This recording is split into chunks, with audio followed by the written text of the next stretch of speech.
Afternoon বন্ধুরা, very good afternoon. খুব গরমে আজকে দুপুরবেলা আমাদের মেনু দেখো।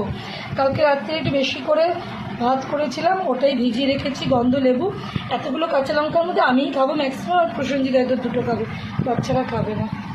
আর আলুর ভর্তা করেছি, মুসুর ডালের ভর্তা করেছি, কাঁচা পেঁয়াজ 4 টুকরো, আর মাছ ভাজা 4টে।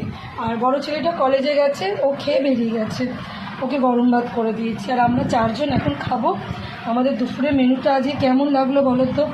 একদম শরীর আর মন ঠান্ডা করে দেবে কিন্তু এটা খেলে, এবং ঘুমটাও খুব ভালো হবে। ওই জন্য তোমাদের সবার সাথে একটু শেয়ার করে নিলাম। তোমাদের কি আজ দুপুরে মেনু একটু জানিও তো। আর এই ভর্তাগুলো কার কার ভালো লাগে?